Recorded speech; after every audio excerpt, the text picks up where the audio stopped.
Hello and welcome to episode 9 of Leadership Conversations with Krishna. And today I'm pleased to have my guest, Dr. Badri Narayanan Gopalakrishnan. He's joining us from Seattle, United States. I'll just take a moment to introduce Dr. Badri. Dr. Badri Narayanan Gopalakrishnan is an economist and strategy leader with about quarter century of global experience. Academically, he is an affiliate faculty member at University of Washington, Seattle, Oregon State University, and Boston College. He has published 15 books and over 200 research papers and articles in most reputed global outlets such as Nature, cited about 6,000 times by academic journals and many more times in almost all major global media outlets like Financial Times, CNN, BBC, New York Times, and Washington Journal.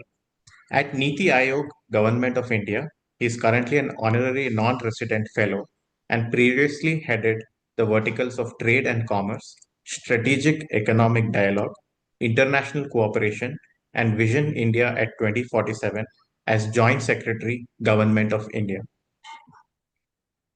He founded Infinite Sum Modeling LLC in 2015, which has a global presence with offices and centers in Vancouver, Seattle, Los Angeles, Riyadh, Beijing, and New Delhi, and advised over 100 client organizations globally. He has presented his work in over 34 countries across the world, including several times as a keynote slash plenary speaker.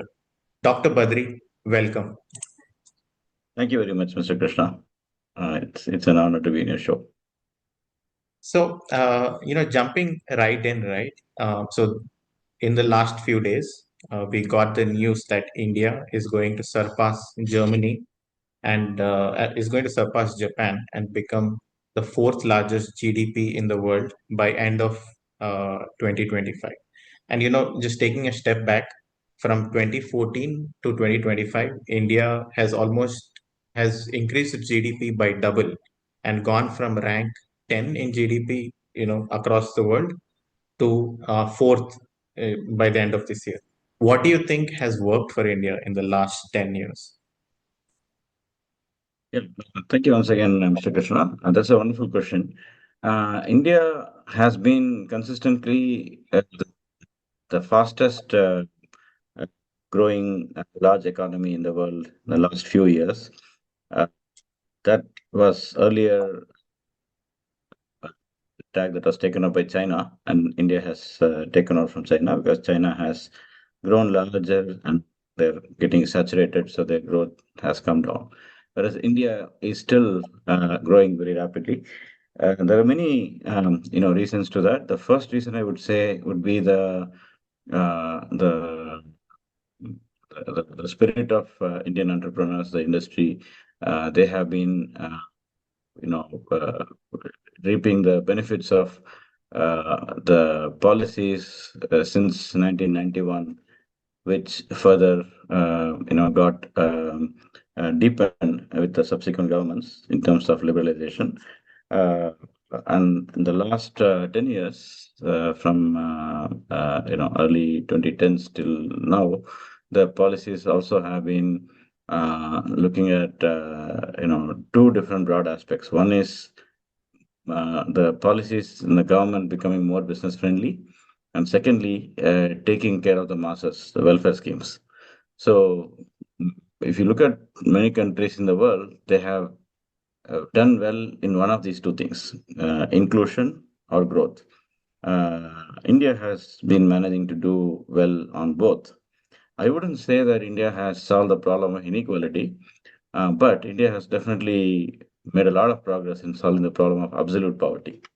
So we don't have, if you look at in the 80s and 90s, if you look at popular media, Western media, you'll see the starving kids in India, starving people in India as kind of the symbol of what India was.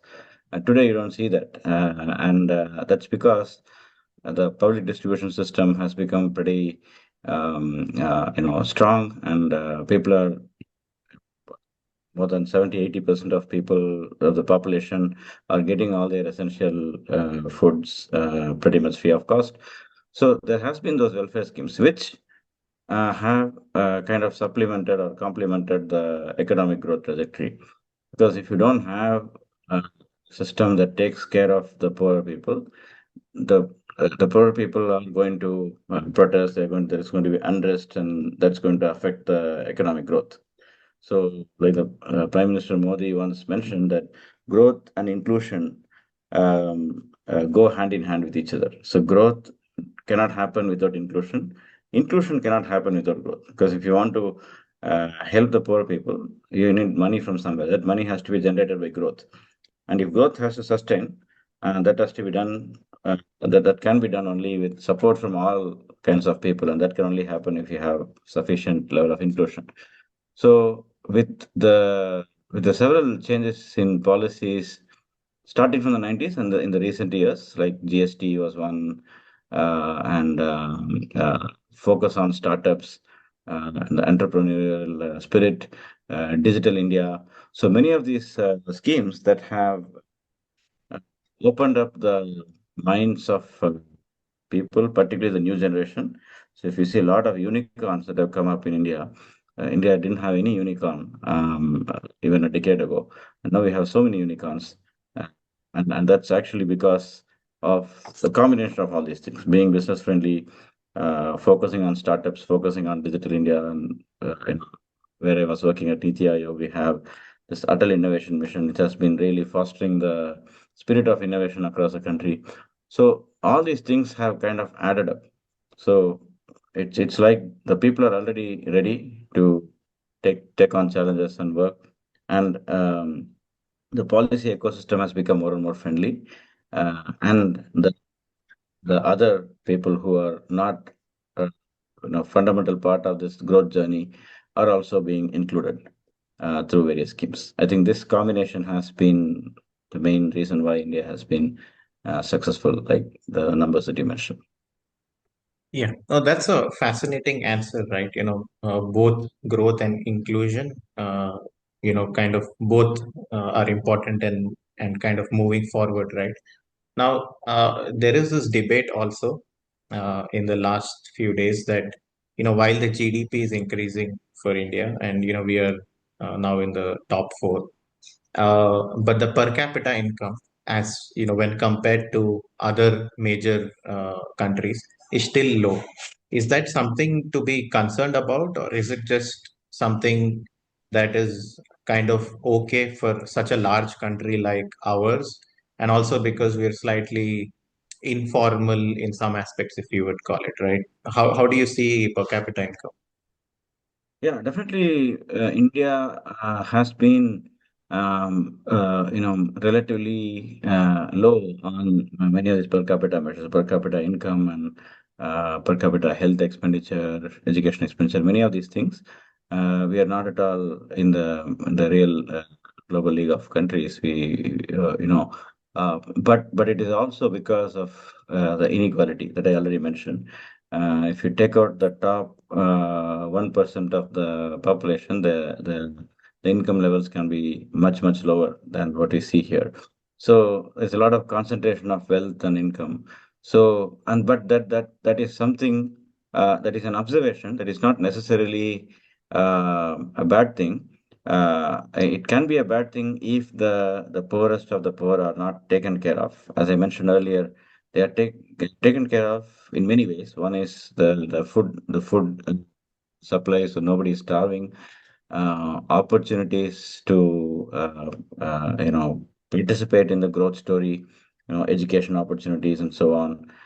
So these things are there, but still it is a major worry, source of worry for the government and for many of my friends, experts who are economists. India's per capita performance being poor is a cause of concern for all of us. So there is also this concept called middle income trap, right? So many of these Southeast Asian countries had this. So they also had very low per capita income, but they were able to keep going up and up. And from lower middle income, they got into middle income, and now they're trying to go to the higher middle income, which will take time. So there is a trap where you get trapped into, you get stagnated at either lower middle or middle income, like you said, because of the size of the country, size of the economy, and also because of policy ecosystem not being still not being friendly enough. So of course, if you compare with 80s and 90s and 2000s, we are way better, we're far ahead. But there are still many bottlenecks.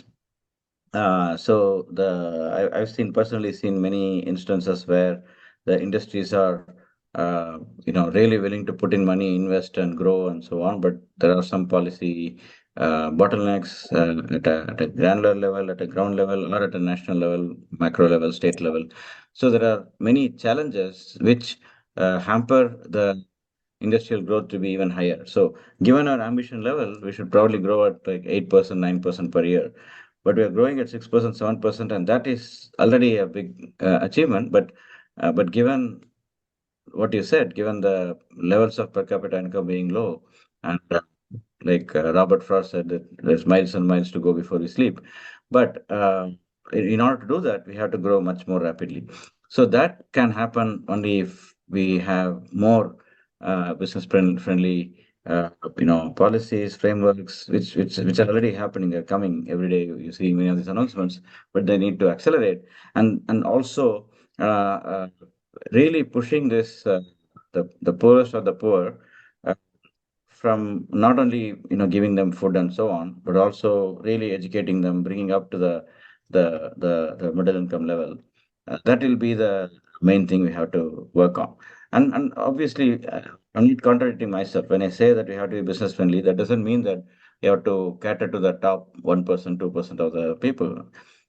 We are talking about business. If business expansion happens, that is going to employ a lot of people who are from the bottom of the pyramid.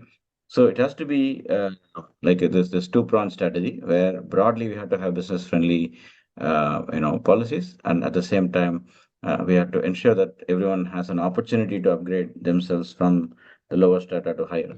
I think to the short answer to your question is yes, per capita income being low is a cause of concern. India being a large economy, large country is not. I wouldn't say it's an excuse. It is a challenge for sure, but we cannot give up. So we have to strive hard. China had the same issue. They had such a huge population; they were able to do it. Of course, we can say that we are a democracy. They are not. They can do whatever they want to, but still, uh, we can. We can. India has the opportunity to set a new development paradigm where we can be. You can be a democracy. You can focus on sustainability. You can have green growth. You can have inclusive growth. At the same time, you can be the fastest growing economy. So this is something that our policymakers are really working on, how to make sure that we handle all these things together. And that nobody has done this so far. Like a country at the scale of India has never done this. Like China, as we know, it's not a democracy, so they could do it. They also, when during the phase of development, they didn't have to worry much about sustainability and other stuff. But now we have to worry about everything. So that's a big challenge, and I'm pretty confident that we can, as a country, as a combination of government, industry, citizens, all of us together, we can make it. We can make it to a situation where we come out of this low per capita income trap. No, that's great to hear, right? That the policymakers are already, working on it, and I agree with you. India has a great opportunity ahead, to grow.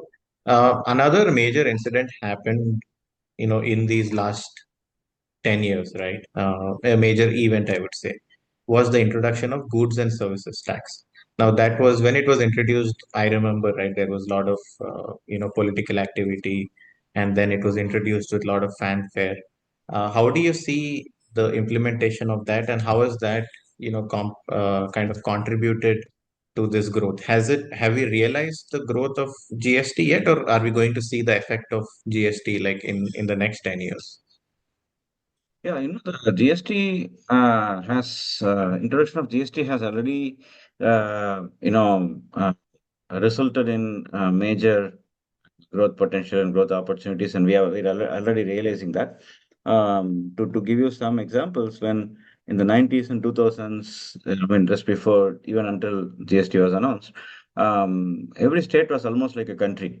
You may remember when you go from one state to another, you have to wait on the border for a while. I mean, I live in the U.S. You've been in you've been in Seattle, so if you go to Canada, we can just go, like it's hardly 5-10 minutes wait. We can just enter like country to country. So, but in India, state to state, it was taking so much time, and that whole thing was changed after GST, right? The simple logistics, that was a big deal. Like what I heard from some of my friends in the industry and some of the chartered accountants I know was that when GST was announced, right after that, there was a reduction of demand for trucks in the auto industry. And people are wondering why. Maybe it's hurting them, the GST is hurting them or something. But actual reason was that the trucks, the logistics industry was so inefficient before GST. Once GST came in, the trucks are able to move freely across the straits. So the number of trucks needed for the logistics actually decreased. So efficiency increased and that reduced the demand. But over time, that also increased, because once your efficiency increases, your productivity increases, you'll automatically do well. Even there was a study by NCIR recently saying that the logistics cost in India has come down. Right now, it is close to single digit, like 10%, 11%. It can come down further. So that's a big thing. So it has had a significant impact. Um, but having said that, there have been some negatives also. One of the main things is that the paperwork needed to get the credit, input credit, is sometimes taxing for the small businesses. Because previously, before GST came in, there were a lot of businesses who are not under the purview of tax system, and they would actually not pay any taxes, so they didn't have to worry about all this paperwork. But now with the GST, with this input credit, the system has become more difficult. Although the government has a lot of digital systems and so on, small businesses are not able to cope up with that, and there is definitely a delay. Like from the time you file the GST and the time you get the credit, there is a delay, and that hurts a lot of small and medium enterprises. So I've been talking to a lot of them, and they have been appealing that please do something for this, and that is the reason why you also alluded to the political aspect. So that's one reason why a lot of both politicians and some of the small industries, they complain that GST has not been favorable to them. But we have crossed that stage pretty much now. So now even the small industries have adapted to that, and that is something like an adjustment time. People take time to adjust. People also argue that some small industries even exited because they could not sustain this, and also the demonetization that happened before, which also had pros and cons. So I think overall, GST has already created all those opportunities. As I mentioned, the logistics, the efficiency improvements, ease of doing business, and so on. But at the same time, I think if the government also can work together on the state governments and the central government, if they can work together to ensure that the industries get their due, like the input credit and so on, more in a faster timeline, I think GST can be even it can bear even more fruits. So yeah, but the short answer to your question is that it's difficult to expect more you know growth based on the existing GST reforms that have already happened. If you want further boost in growth, it has to be some of these other things I mentioned to speed up the GST process, to digitize it even more, make it make sure that everyone benefits from it. So I think that once we do that, I think GST, the new GST reforms that can happen, that can have greater positive impact on growth. No, that's great to hear, and some really deep insights there, right? So I just want to take a step back, right? With where I started from, the GDP question. Now, I said we are, going to be fourth in GDP rank by the end of 2025. But another fundamental question I had is, why isn't GDP popularly, calculated in PPP terms? Why is it that GDP is always seen in like nominal terms? Because there's a lot of people are arguing that if you see PPP, we are already, in third position, and that also helps us for our larger geopolitical narrative, right? Because when you say I'm third, then it gives you more weightage in the geopolitical order. So why is GDP not popularly calculated in PPP terms? And if it was in PPP terms, what would be our GDP as of today at an approximate level?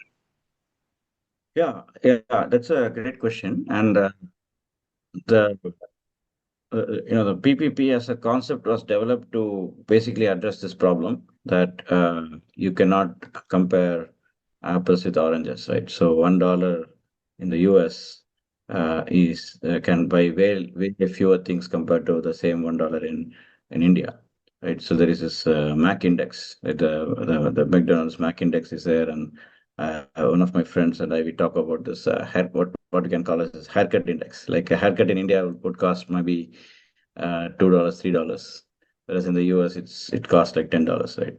At the minimum. Like if you go to Great Clips, you probably get it at $10, $12. So so there are these differences, and that has to be taken into account. The reason why this PPP GDP is not that popular is because of the difficulty in coming up with a universally agreeable kind of PPP measure. So it's always a projection, always an estimate when you use that, because like I just gave you already two different examples, right? Mac is one, haircut is one. There can be thousand other things you can keep comparing, or you can have an aggregate index. That's what we do. But it's not something like when the US uh, companies are investing in India in terms of dollars, that is actual dollars. That is not PPP dollars, right? So you're actually when you're trading and exporting and importing, that is also actual dollars, not PPP dollars. So that's why we have to have this reality check that okay, we know that in India money's value is higher, dollars value is higher, and in the US it's lower. But that cannot be used for a formal or an official GDP measure. But having said that, PPP GDP measure is also pretty popular. And like you said, India is already, even in the regular uh, measure, India's almost about to surpass Japan. So it will be the fourth largest economy. In PPP terms, it's just third largest. So the largest, of course, is the US at. I mean, in PPP terms, actually, China has already overtaken the US, right? In China is around 35, 36 trillion dollars. US is around 28, 29 trillion dollars, and India is about 14, 15 trillion dollars. So so definitely it makes sense to think in PPP terms. But like you also mentioned previously, PPP terms, thinking can help us geopolitically. Like you said, we are a much larger economy than what we appear to be. But at the same time, the moment you go to per capita terms, then you all of a sudden you appear like a minuscule economy because of that, right? So these are, I would say, this is the lower one and that's the upper one. If you think of Indian economy in per capita terms, you're going to be underestimating India's economy. You're going to think in PPP terms, you're going to overestimate it. So that's why the actual GDP estimates in dollars are kind of in somewhere in the middle. So that's whatever I think. Uh, um, but from a uh, cross country comparisons purely from an actual value of money perspective, PPP makes sense. And again, as I mentioned earlier, India has been in this third position for a long time when it comes to PPP, whereas in terms of the regular GDP measure, we have been jumping pretty gradually before and faster now. But now we're almost the same. Third and fourth don't make a huge difference. So yeah, that's what I would say in terms of PPP. So it has its own pros and cons. No, that's a great explanation, Dr. Badri. And on a lighter note, I used to live in Queen Anne in Seattle, and there was no haircut less than $50 there. Yeah, Right. yeah, So there is PPP within a city. Forget about a country, right? So yeah, yeah. that's a great point actually. Yeah. Yeah. No, you're right. PPP even changes within states and cities, right? Sticking with the GDP question, now I know that India's short-term target is to kind of surpass Germany by the end of 2027 and go to third in GDP. But the long-term plan obviously remains like Viksit Bharat, and then at least in terms of PPP, come closer to US and China by 2047, right? So that would be maybe in nominal GDP terms closer to 25-30 trillion dollars. How do you think we can go from 4 to 25 to 30 trillion dollars in 2047? And where do you think that growth is going to come from? Which industries or sectors would majorly contribute? I did some analytics on this. What I found broadly is that in order to reach that kind of target, which is not impossible, but it's going to require a lot of hard work by all the 1.4 billion people, right? So it's basically something like 8% per year kind of growth is needed. 7 to 8% is what is needed, as I mentioned earlier. If you really want to grow, and of course, it can taper over time. Like when the base increases, the growth can fall. Like what happened to China, right? China was growing so rapidly, almost two digits for some time, and then it came down, and now it is one of the relatively slower growing countries. So, but that doesn't matter because China is still rich. China is like has much higher per capita income than India, so they still can afford to grow slow. But for us, we have to grow very rapidly, 7-8%, at least in the short term, and then over time it can come down a little bit. And that requires some transformative policies, uh, starting from the high tech sectors, which are the future. So this growth we are talking about is not in isolation, right? It's not as if India is the only country in the world which is going to have its own sweet time to grow and so on. It's going to be India in the context of the global economy, which is also going to make a lot of progress. The AI and all these new technologies, they're increasing productivity in a great way. So how can India position itself in that, right? So there are many moving parts here. So India has to uh, first take care of the basics, like better uh, in terms of education system, in terms of research ecosystem, in terms of um, healthcare system.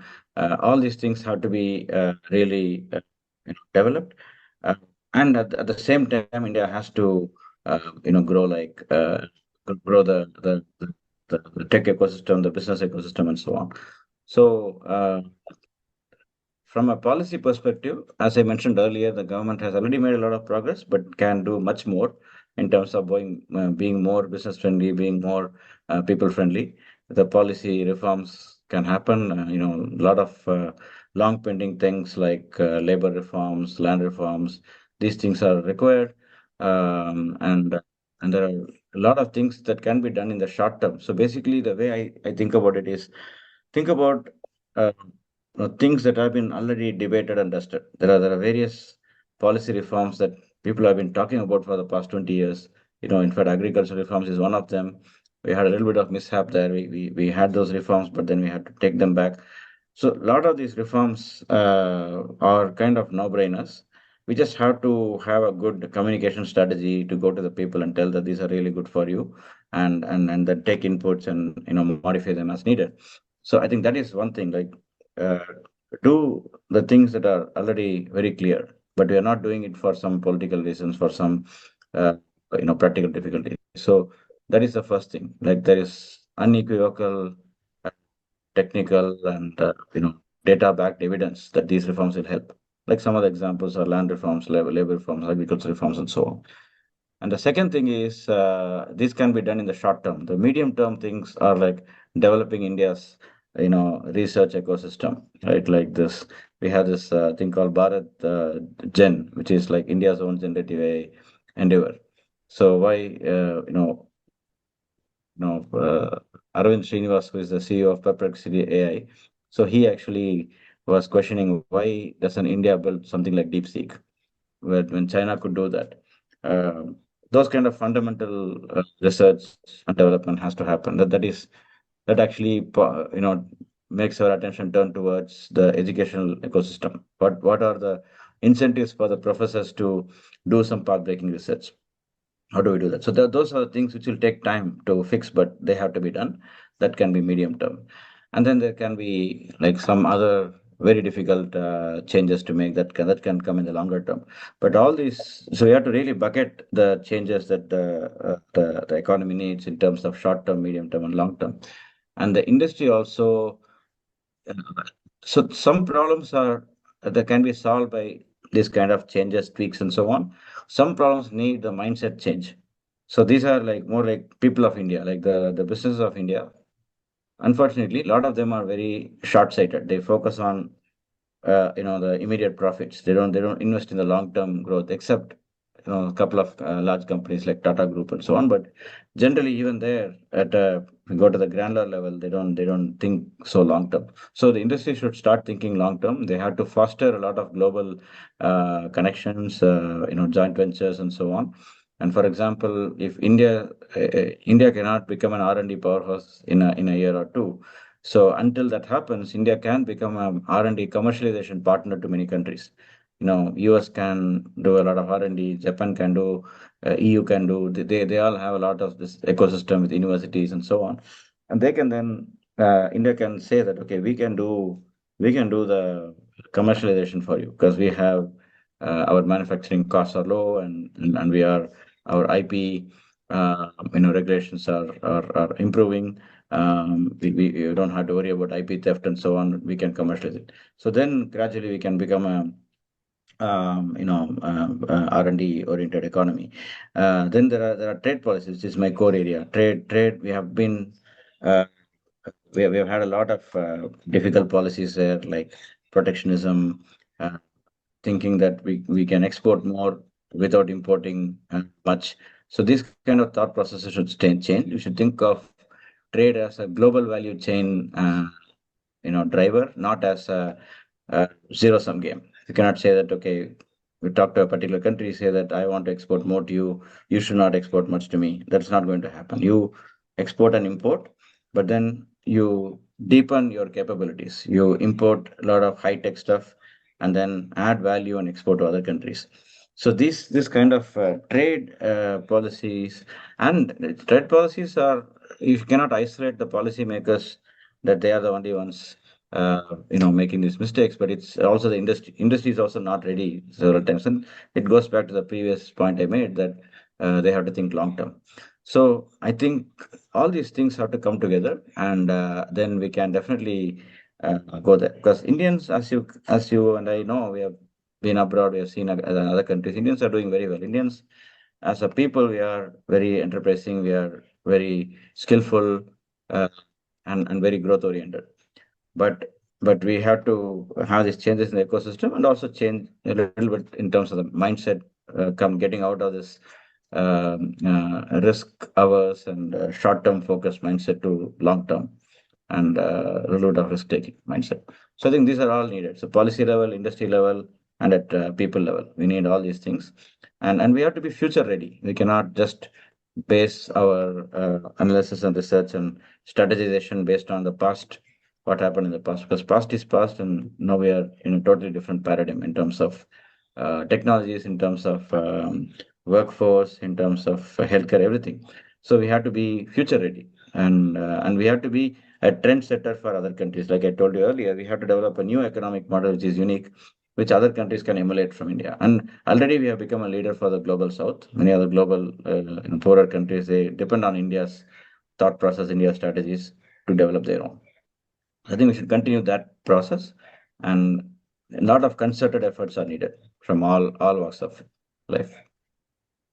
No, yeah, well said, right? And I agree. India has already been a kind of a leader for the global south, right? And we showed that with vaccine distribution, right, during COVID, when I think if you compare India's vaccine distribution as compared to the developed countries, India has actually been the one that is really help these global South countries, right?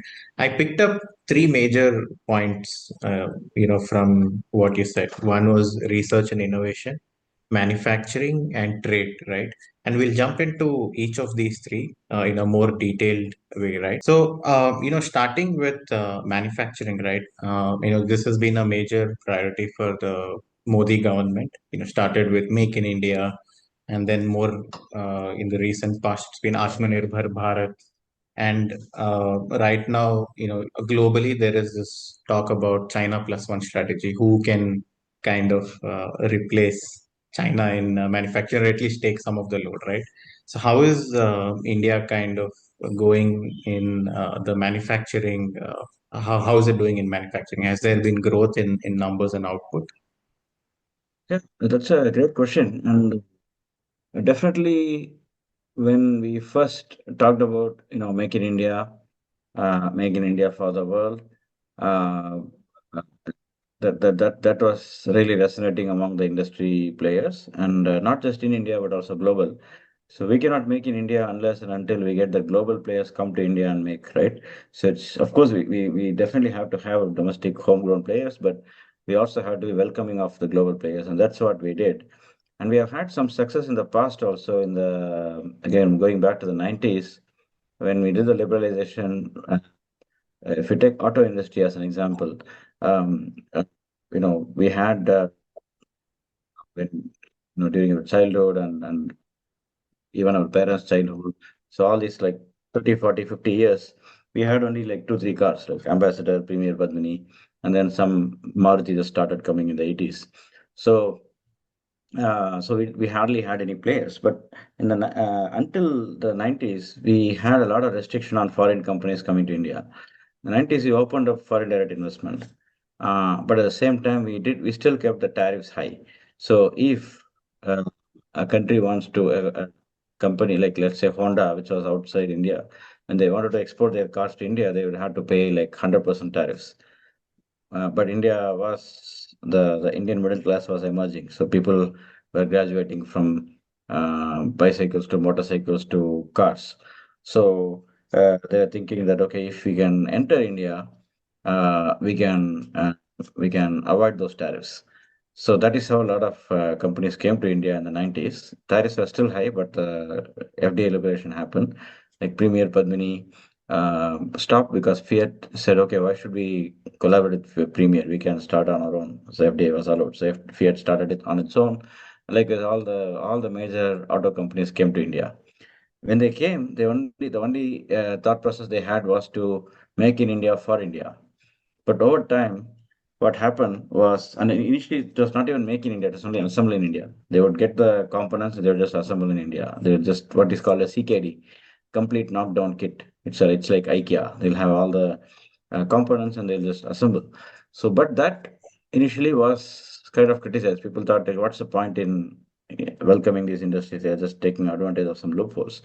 But what happened was, over time, they realized that the Indian workforce is pretty strong. It can be trained, can be skilled, and they developed this ecosystem. Now, if you see, not even now, even in the 2000s, within like 5, 10 years of this happening, you had a lot of clusters developed across the country, like Mumbai, Pune cluster, Bangalore area cluster, National Capital Region cluster, Chennai cluster, and so on, and even the Kolkata cluster. So all these clusters were found because those were the places where the auto industries could develop tier one, tier two auto component manufacturers, and so on. And then India became, all of a sudden, it started, the company started making cars for the entire world, but made in India.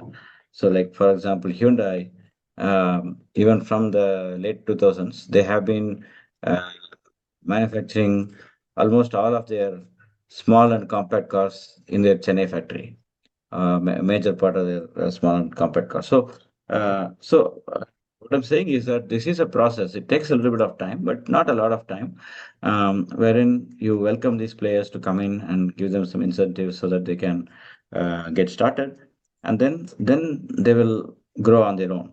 So that started happening in a kind of a stated fashion. Previously, it was just an FDA, allowing FDA. But then states started competing with each other in attracting investments. So we have this vibrant Gujarat summit. We have similar summits by all the states. They have been attracting these companies. It's almost becoming like companies competing with each other. So the states are competing with each other. So that started happening. So with Make in India, uh, these kind of things became more official. That let's do that. Let's bring these companies. Let's make in India. So initially it was more like a movement. Then a lot of policies came up. One policy is this production linked incentive scheme, where we identified several manufacturing industries and provided them incentives with a commitment that they will increase their production. If they don't increase their production, they're not going to get the incentives. In the past, what happened was we used to have this capital subsidy schemes where we would give them subsidy to buy machineries. But the industries, what they would do is they'll buy the machineries without any thought using the subsidies. And then once the machineries are bought, they realize that they may not be able to do anything out of it, which they can sell. So then they'll just sell the machineries. They get the machineries at like 20-30% subsidy, and they'll sell the machinery at the market price. So then they make like 20% profit. So subsidies are directly getting into their profits, but not no active production happening. So that is why this production linked incentives came, because your subsidy or tax incentive has to be accountable. You cannot just get the subsidy fee freely. You have to be committed to producing in India. So that is what happened with PLI, and that actually led to PLI is just one, but there are a lot of other schemes, industry specific schemes for electronics industry. There were some schemes for textile industry, and so on. So another good example, the auto industry also benefited from that. Electric vehicles as an industry has become pretty large in India because of these PLI and others. If you take electronics industry like smartphones, India was nowhere in the scene even like 5-6 years ago. And now India is Apple has come here, Samsung is manufacturing something here. So many of the major players have come here. And again, on this, the way it is working right now is like the way it was working for the auto industry in the 90s, where right now we are just assembling. In India, we are assembling iPhones, we are assembling Samsung smartphones, and so on. But it's just a matter of time when we will start manufacturing more. We are also emphasizing our focus on semiconductors, chips, and so on. So once those things come in place, there's a policy ecosystem, there's an industry ecosystem, and there is clusters, and then things will come together. So, but we're already making a lot of progress. We started from nowhere in terms of exporting smartphones to close to $2 billion within a couple of years. So that's huge process. So huge progress. So these kind of things are happening. Then this Atmanirbhar Bharat is particularly focusing on reducing our dependence on particularly countries like China, which is a big endeavor, but it can happen over time. And what you said about China Plus One, supply chain resilience initiatives, these are real opportunities for India where other countries are also competing, like Vietnam, Laos, Cambodia, Indonesia, Malaysia, Thailand. All these countries are competing. Closer to the US, Mexico is here, and some of the other Latin American countries are there. So we have a lot of competitors. A lot of Eastern European countries are competing with us in EU market, like Estonia, Latvia, those kind of countries. They appear small, but they also have relatively cheap labor and proximity to the market. So we have a lot of competitors when it comes to China Plus One. And we have made some progress. We have taken some of like smartphones is a good example, electronics and smartphones. We have taken a lot of move away from China to India. No, not a lot, but significant amount. But a lot more can be done. Like going back to my first response on what more the government can do, what more the industry can do. If you address those things, if the industries can scale up rapidly, if the government can incentivize that scaling up and speed up the reforms, even the judicial reforms, where you have to speed up the process of law and order, uh, then we can actually grow much faster, and we can take advantage of the China Plus One thing. Because right now we are not, in my opinion, we are not fully taking advantage of that. We are only doing it to some extent. Our foreign policy has been great, because of which we are seen as the number two, if not China, then India. That image has already been there, but it has to be converted into action. So the image and perception has to be capitalized and converted into actual ground reality. So that is still taking time, but we should be there, and that should be our focus. We have to really accelerate Make in India, Atmanirbhar Bharat, and all these initiatives to catch up with China, not necessarily in terms of their you know how much are they producing and so on, but in terms of whatever their success. How did they succeed? Initially, of course, we talk about labor cost and exploitation of labor and all kinds of things they were doing. But now it is not the case. Now the Chinese are way richer than Indians, right? So they won't work for cheap labor. So cheap labor is not anymore a kind of a strength of China. Their strength is Industry 4.0. They have these dark factories where there is nobody in the factory. Things are produced automatically, right? So they are going big in terms of R&D, in terms of innovation, AI, and all these things. So we have to take those things into account. We also have to do that.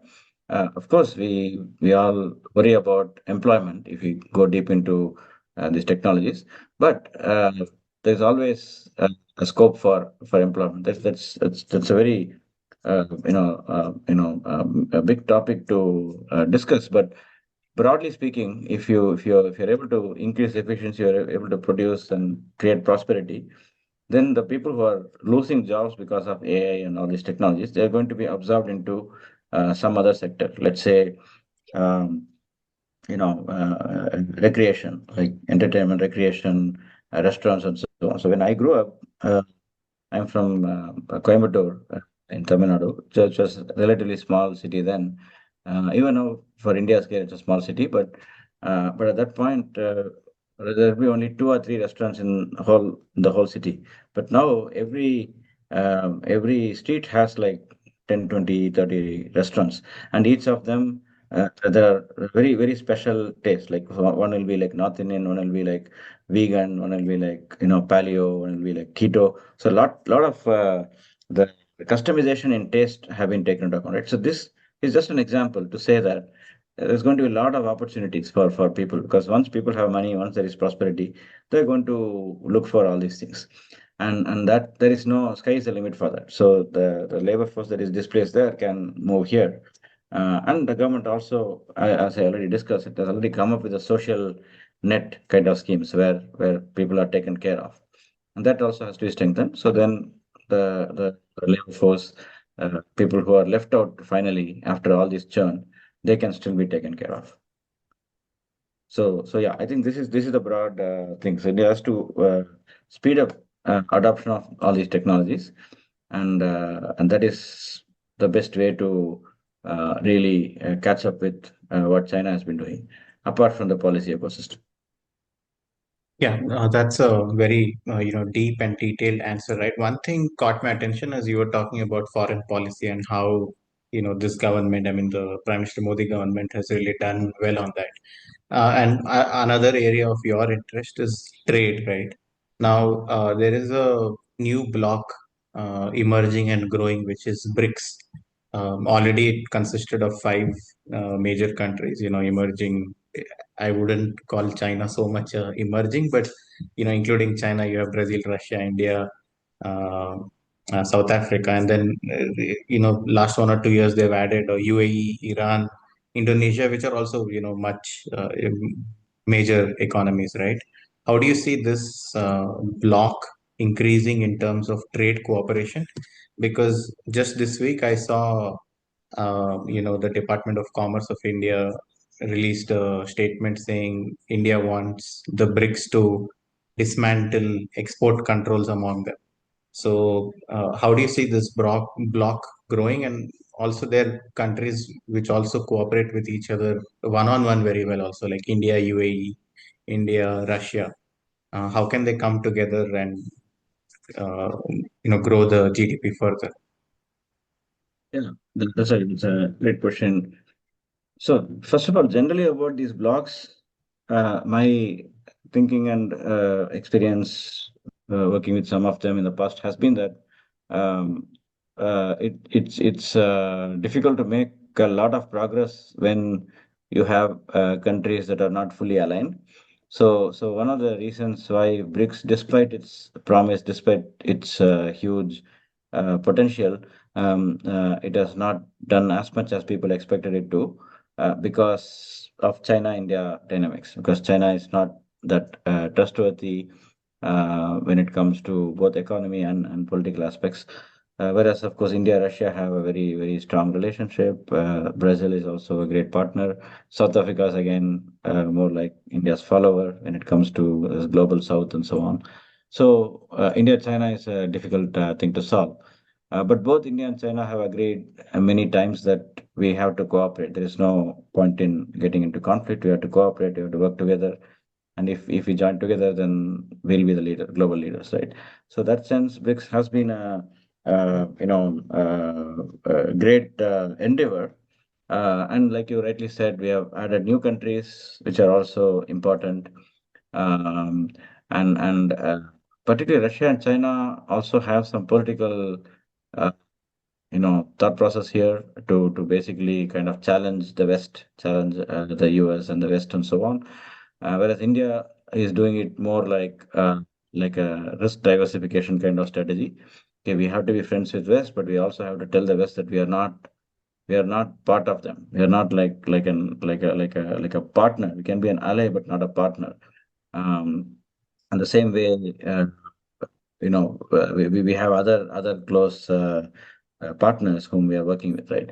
So this is like the foreign policy aspect of this, but the economic aspect is that we while we say that the export restrictions to be dismantled and so on, we also are wary about Chinese dumping a lot of exports on India, right? So that has been a constant worry for us.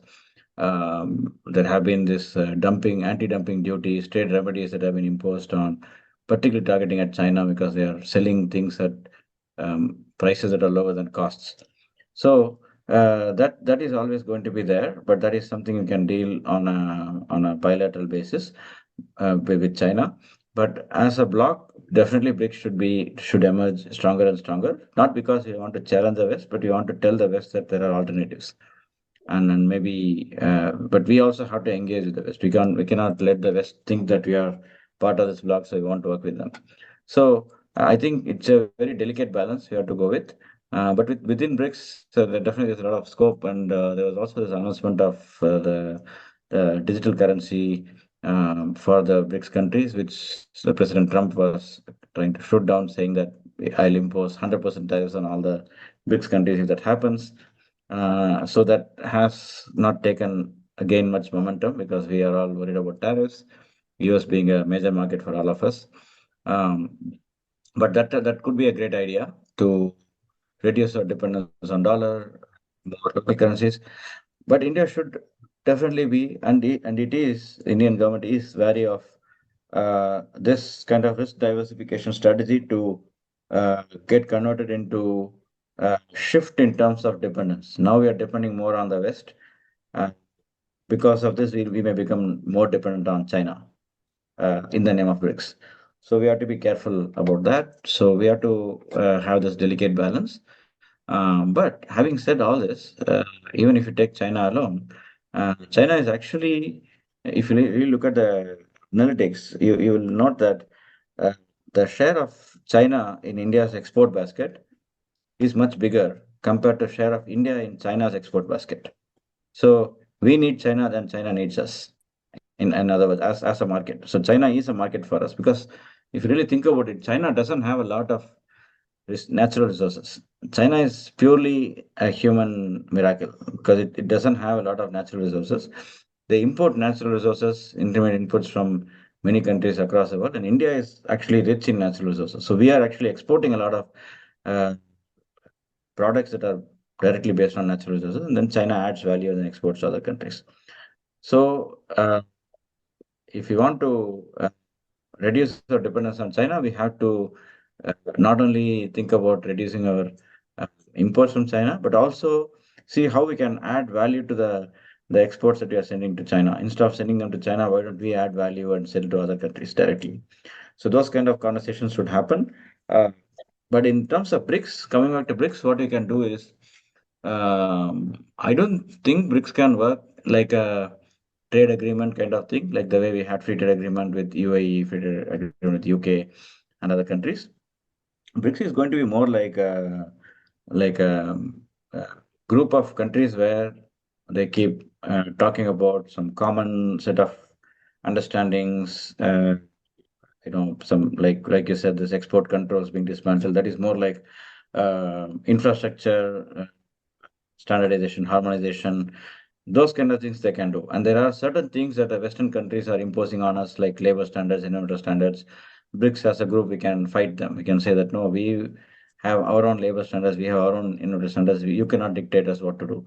So those kind of things we should definitely collaborate. We have to collaborate a lot on things that we agree upon. A lot of things that BRICS countries can agree upon, despite all the differences. So we have to strengthen those understandings and then come up with some frameworks. But we cannot think of tariff reduction or barrier reduction between the BRICS countries. We have to think of it more as a strategic alliance, not as a real free trade agreement kind of alliance. So that I think is what can happen to BRICS in the future. Can emerge as a formidable strategic alliance, which can challenge some of the things. Like for example, EU is doing a lot of unreasonable things. They're saying that you do this, you do that, you comply with this regulation, that regulation, which make no sense. Even from a purely environmental or social perspective, our values are different from their values. We may for India, water pollution is much more important than uh, global warming. So we may focus on water pollution. Yeah. Again, recycling in India is like making something from the waste. For the EU, it is like selling something that is recyclable. So there are a lot of this value system differences, which are actually not so much within the BRICS countries. BRICS countries are all similar in those kind of values. So we have to uh, come up with these things and challenge the Western countries in these kind of economic aspects where they're trying to dominate us. So I think those are the areas in which BRICS can collaborate. I don't think of BRICS as a free trade agreement where they can just reduce their tariffs because there's so much competition between BRICS for that to happen. Yeah, no, fascinating points, right? And you mentioned even like emissions, right? So even if you see India as a per capita emission, we are much lower than although than US and Australia and other Western countries. Although our emissions on the whole might be higher because of population, but overall the what I get from your answer on trade is as a country we should cooperate with all countries on places where where we agree. There will be places where areas where we disagree, but wherever we can cooperate, agree with each other, we should definitely increase the partnership. And BRICS is also one such alliance that can, help us. Um, yeah, with that, I'd like to thank you for your time today. It was a fascinating conversation, right? And hopefully, in the next 2 years, India surpasses Germany as planned in terms of GDP, and then by 2047 it becomes Viksit Bharat, and kind of coming close to US and China, at least in PPP terms. Thank you again, Dr. Badri, for your time and very fascinating, valuable insights in our conversation today. Yeah, thank you very much, Krishnadi. It was great talking to you, and best wishes for your endeavors as well. Thank you so much. Yeah, thank you.